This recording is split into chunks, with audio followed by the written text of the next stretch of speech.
Yesterday was a long day, but a great day of golf here in Singapore. It's Championship Sunday here at the beautiful Sentosa Golf Club. Brooks Koepka in good form and leads the individual leaderboard, and his team, Smash GC, is at the top of the team leaderboard. The scoreboard is packed today. Who will be crowned victorious? Only time will tell. Welcome to Club 54 pre-round show. I'm your host, Christian Crosby, and joining me is my best friend forever, Jerry Fultz. Jerry, what's up? How you feeling today? I'm feeling good. I think we're all a little tired. Didn't get a lot of sleep, but I can't tell you how much I enjoy doing this with you each and every day. This is so much fun to be able to start the coverage right here and set up the day. Jerry, that might have been the nicest thing you ever said to me. And there's not many to choose from. Now, we had some extreme weather yesterday, which delayed us about 4.5 hours, but then we finally had some amazing golf. Now that you've had some sleep, I hope you had some breakfast today. Yeah. Day two reflections. Give us a good recap, Jerry. Well, Dom said it in the post-round show yesterday. One of the stars of yesterday's show was the golf course. To get 2.2 inches of rain and be able, ready to play 2 hours later. Andy Johnston, the guy who runs the show around here at Sentosa, said today you get to see why we're so good. He was very proud of his course, proud of his facility, and proud of his team. This course held up immaculately, and the players took advantage of the soft conditions, playing lip clean in place. The greens a little slower, dart golf, wherever it landed, it stayed. It was pretty awesome, and nobody struck it better tee to green than Brooks Koepka, leading by 3 shots. You know, the winner this year in 5 of 6 tournaments has been the leader after 2 rounds, and none of those times has that leader been named Brooks Koepka, one of the most decorated players out here, one of the guys who has a reputation for hardest to catch. Looking forward to seeing how today unravels, but first I want to ask you, have you gotten any weather updates for today? Yes, Jacob Swick, our resident meteorologist on loan from Thorgard, the company that provides that information with us. The guy's as good as it gets. He's in a part of the world where it's the hardest place on earth to predict the weather, but today, much rosier than yesterday, even though yesterday it didn't look that bad till it settled in on top of us. Then we were doomed for a while. He was spot on when it would clear up, and he's given us a really good chance today of getting this done without interruption. Well, this is a big day for this guy named Brooks Koepka, who had an amazing week, as you've said. Let's talk about it some more. Suen yesterday said he got his swagger back, and you agreed on the main show. Let's talk about the swagger, Jerry. The swagger, you know, he's a very intimidating player. I think he feels at times he might be invincible. He wants everybody else to feel he's invincible because that's the way he carries himself, and that's the way he answers questions in the post-round conferences. And he hits shots like this that other players will either try and loft it over the trees for a layup, go around it for a layup.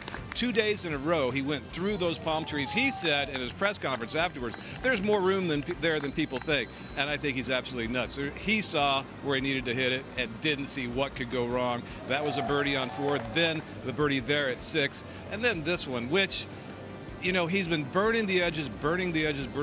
This is 13. This might have gone to the edge of the green had it not hit the hole, but that didn't burn the edge. That has been the difference. Not only has the ball striking come around, and he relates it all back to that, but he's making more putts. He feels better about the game tee to green, but the real difference has been the flat stick. And then, of course, you can make that with your left shoe right there. And here's another one, second on 16. Dialed in on 16 yet again. This did not play as the easiest hole on the course, with a very tucked hole location, and rolls it down there to another one of those missable length putts that he didn't miss. In his press conference, he was asked if he likes playing in the heat, considering he's won twice in Jeddah. His response was, I don't really care as long as I win. Exactly. Which, I love that answer. Can you talk about his athlete mentality that he seems to have? You know, well, he looks like an athlete, obviously. He's strong as a bull. He's got that swagger. I love the way he carries himself. I love how smart he is with the media, because he gives them just enough for them to speculate about things, and he's always in control. He's always in control of his answers, of his message, of his brand, if you will, and he's in control of this team Smash, and that is a huge thing. He is so involved in the day-to-day organization and growth of that brand. It's really remarkable. You wouldn't think that about him, but he's really sophisticated with his approach to the team. A fan says, my money is on Brooks Koepka. Who you got, Live Broadcast? Should we jump into that now, or we'll wait a little bit later? Let's talk Smash first, Jerry. Smash GC, it seems like these guys line up so well with this course, which is obvious.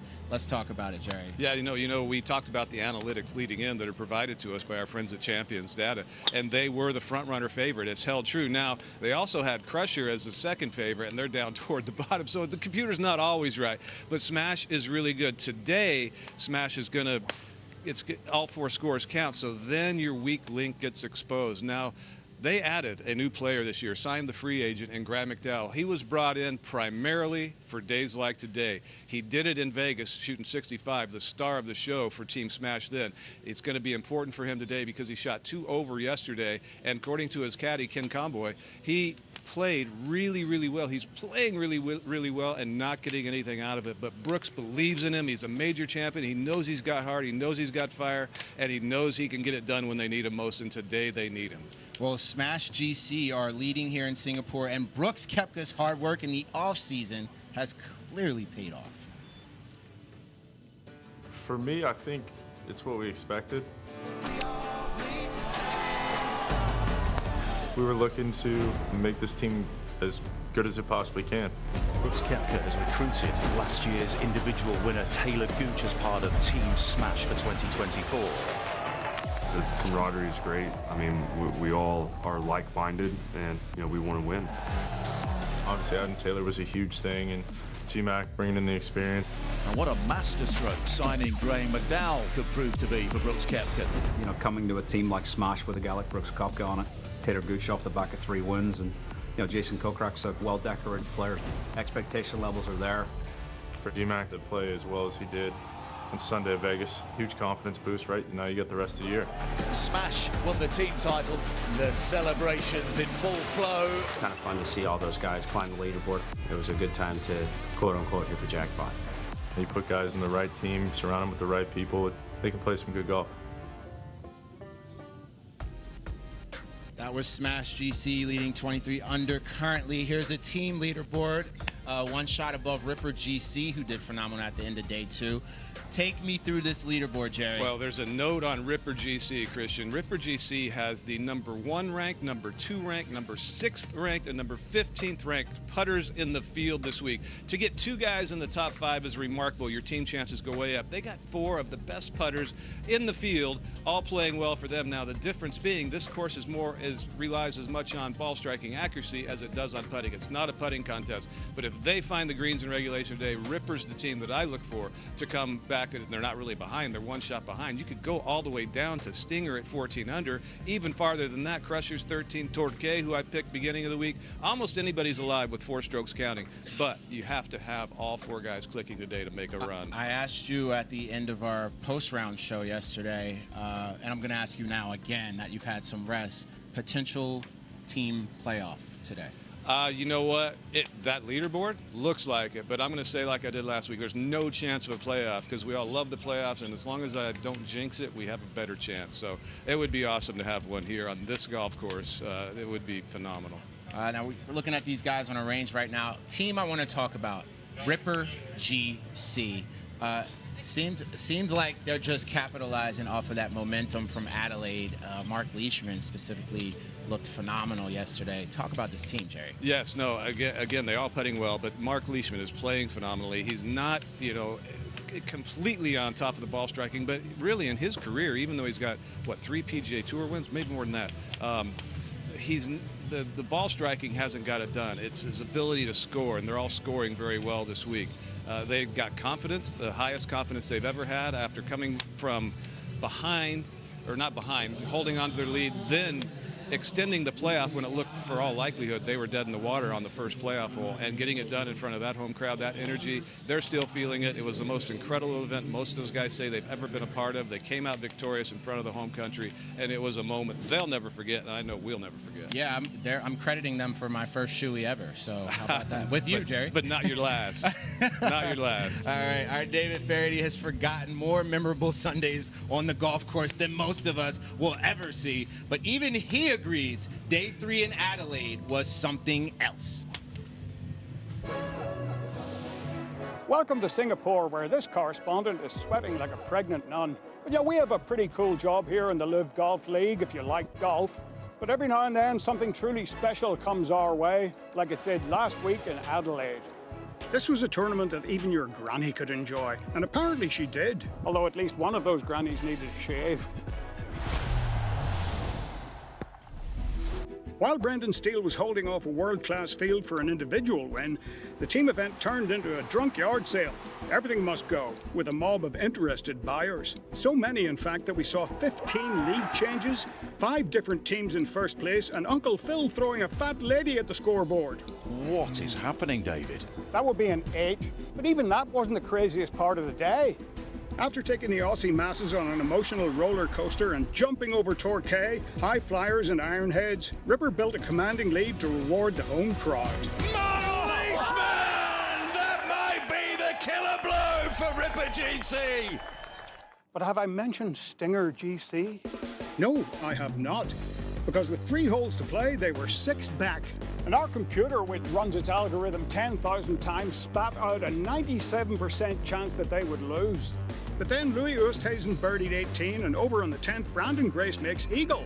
Then Dean Burmeister birdies 17, Louis makes another one on the first, which was his last, and Charles Bloody Schwartzel makes a birdie from off the green somewhere, I don't know where. But with 1 hole to play, Stinger had made up 3 shots. Stinger have just performed heroics in the late stages. And our computer had exploded. And then there was the playoff, which saw Ryder Cup level pressure, team versus team, country versus country, missed putts, clutch putts, and Australian fandemonium that would make men at work proud. Well, this one was for all the haters out there. If you hated this, you're probably a communist.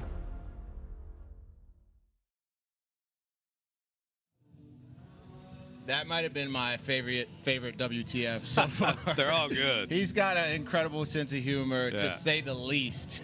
All right, the LIV Golf podcast, Fairway to Heaven, drops each week featuring in-depth conversations with the players in the LIV Golf League. This week, you, Jerry, and Sue Ann Hang caught up with Adrian Meronk. I mean, obviously you're 6'6", Yeah. you're athletic, as we've seen in his stretching routine. It's incredible. How did you gravitate toward golf when you physically had an easier path to other sports? Yeah, so golf was in our family since I remember. My father always played. He used to be a professional volleyball player, so he kind of looked for a sport that he could, play after a career, and that was golf. So since I remember, like every family vacation was going to Spain to play some golf and stuff like that. So I picked it up quite early, like when I was 6 or 7, and I really enjoyed it. To be honest, if I didn't play golf, I probably would be volleyball player or basketball player. I might be a little bit too short these days. But I was really enjoying volleyball and football as well. I was quite a good goalie. But at some point, I don't know, I got annoyed with team sports. When someone just didn't pass me the ball, I kind of wanted to control, my own this destiny and my own stuff when I play. So that's why I kind of went towards golf. And when I was 14 or 15, I kind of focused more on golf. Started going abroad to junior tournaments. With Polish national team and stuff like that, and I started enjoying the process of training and the tournaments and competition. Yeah, and that's how it started for real.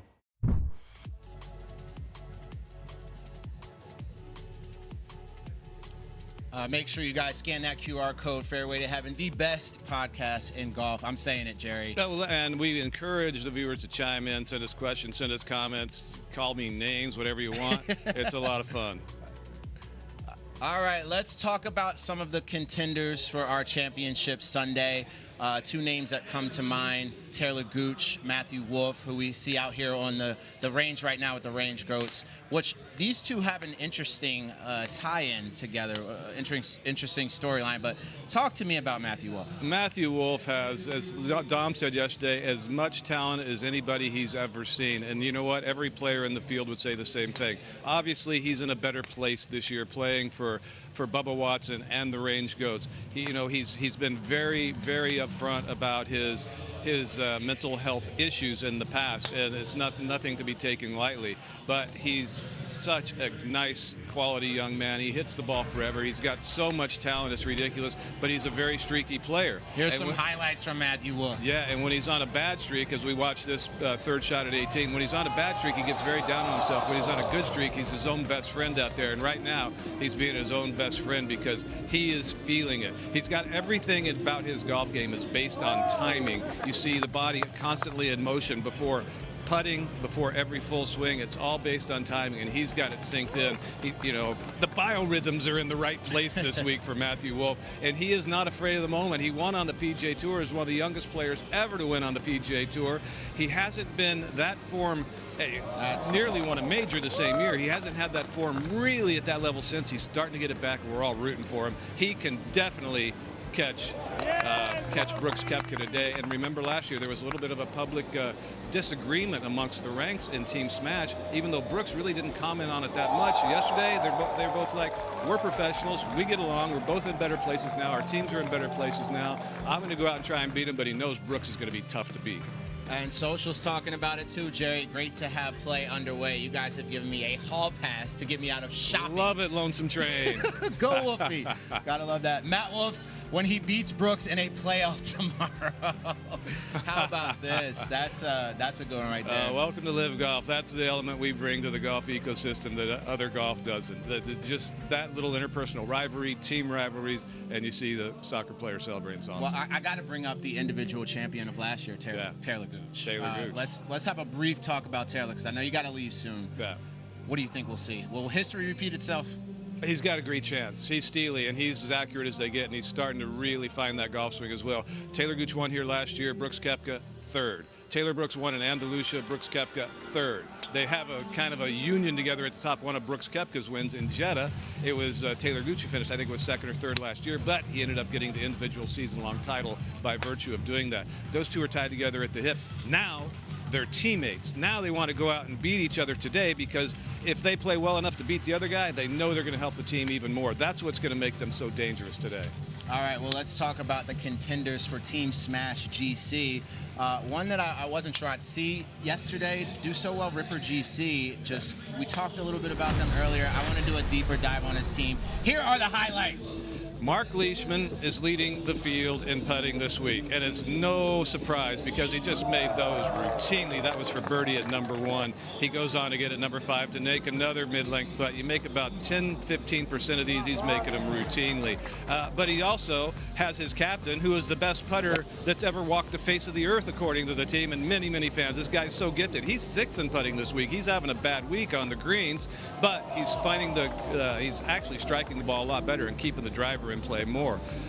All the players on that team are all great putters, and they rave most about this guy, Lucas Herbert, and how gifted he is with the flat stick. These are birdies on 15 and 17 for Ripper, and it's just an amazing, amazing combination of talents that Ripper brings to the course. Hearing you talk about Ripper GC, you get me all fired up, I Jerry. know, and you don't need much help. You're high octane.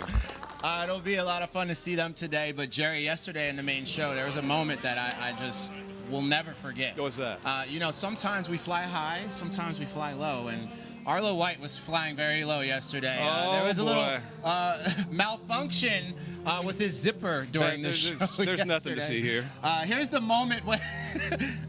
Here's the moment when he realized here a smooth transition there as he realized. It was a very small issue. We didn't notice.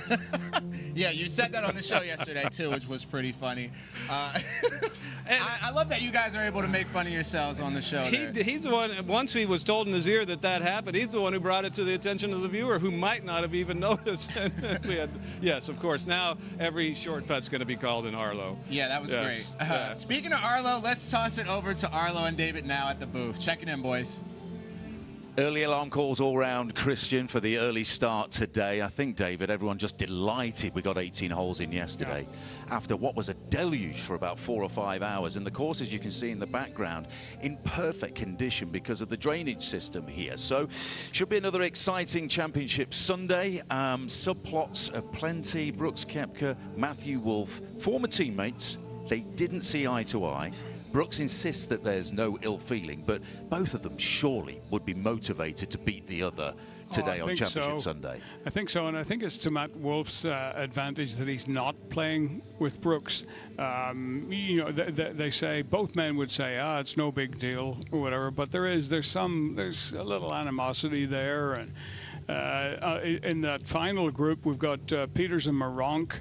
with Brooks instead, and that's kind of Europe versus the USA. Yeah. So, I mean, there's a lot of stuff going on. There sure is, and in the team competition as well, it's Brooks's Smash GC who lead the way.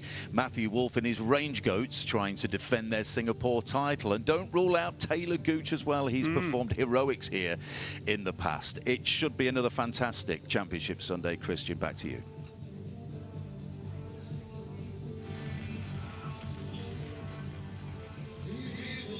Big thanks, Arlo, David. That was great. This golf course is one of the most stunning on the LIV Golf schedule, and it's one the players respect. Well, Sentosa Golf Club is just a very solid golf course. It's the kind of golf course that you have to be very precise. It's quite unique. He plays longer than it really will seem in the score.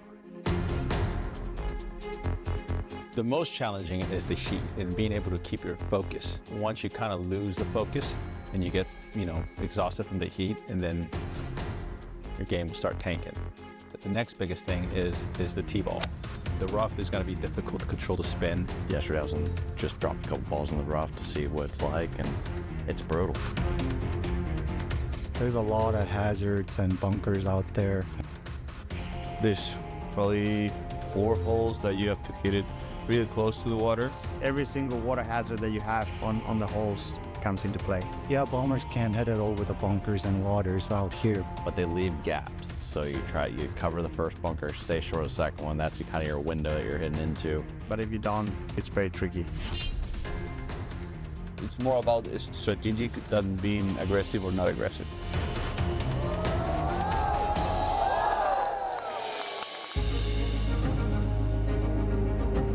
This place is beautiful.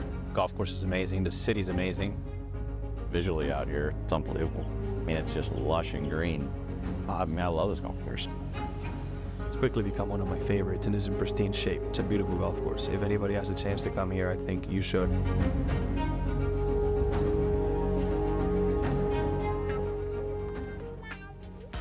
I don't use this word a lot, but it's absolutely gorgeous here in Singapore.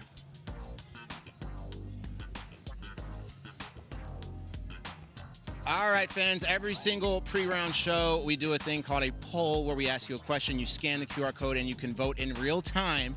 And then we reveal the results later for a chance to win a prize. Our question is simple today. Who can catch Koepka?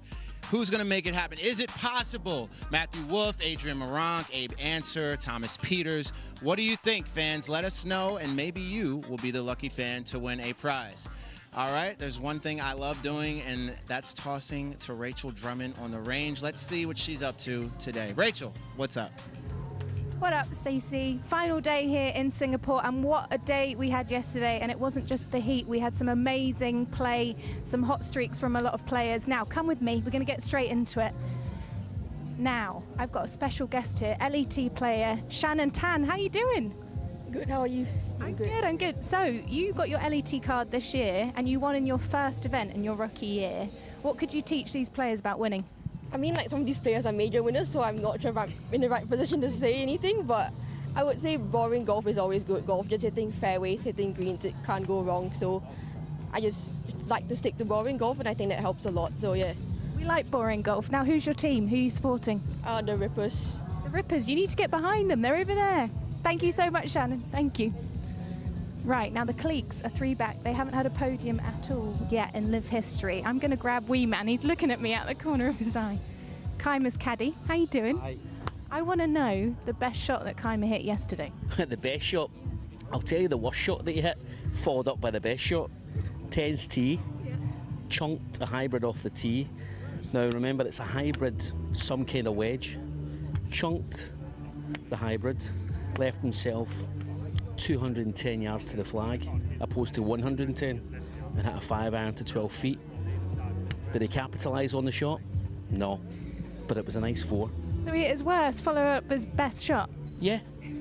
Love that, Craig. Thank you so much.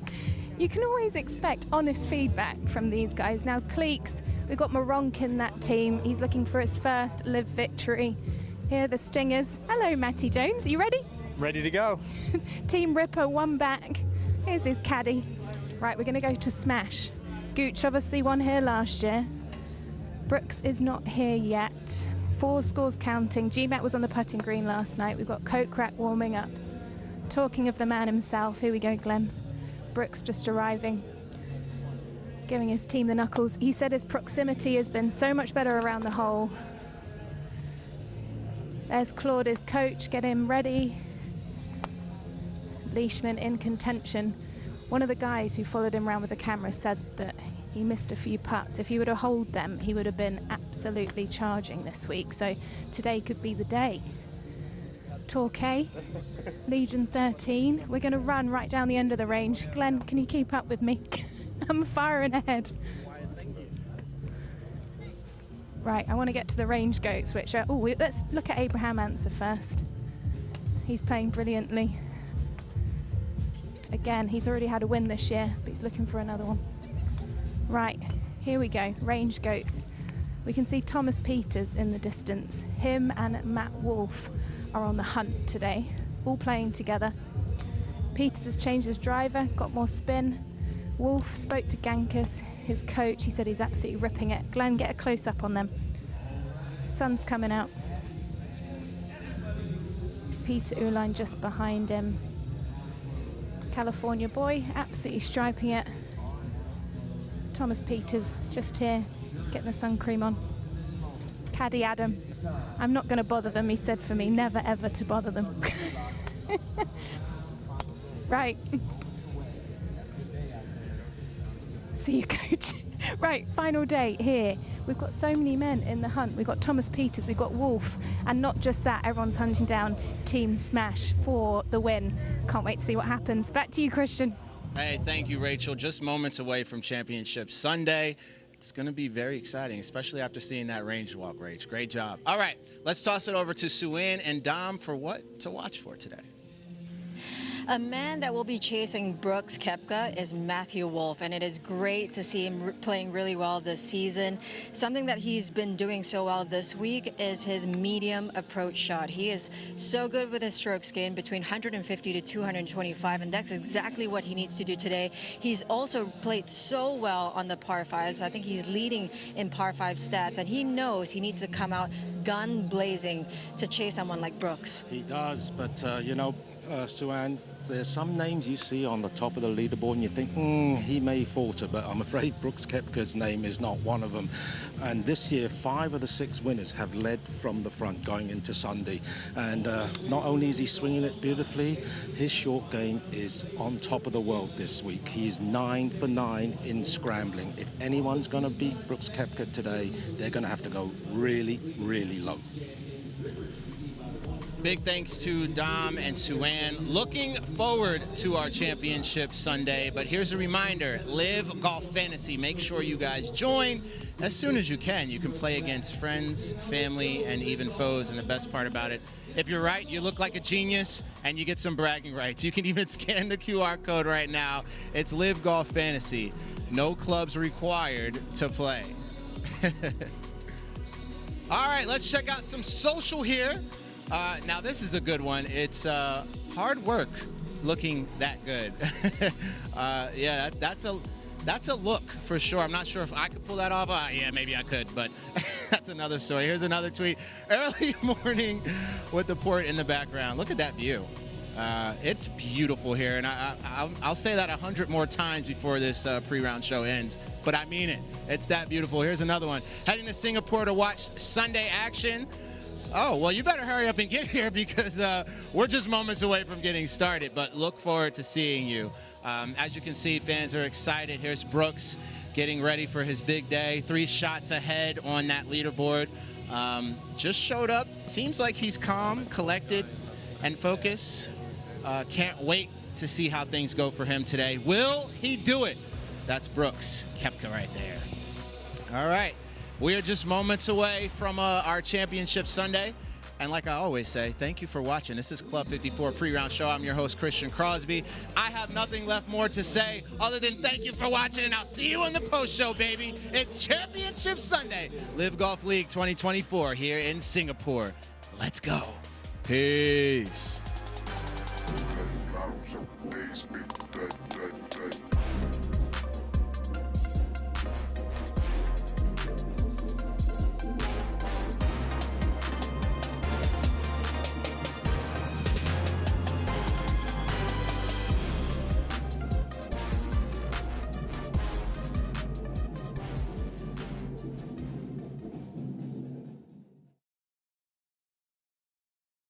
The tropical local climate.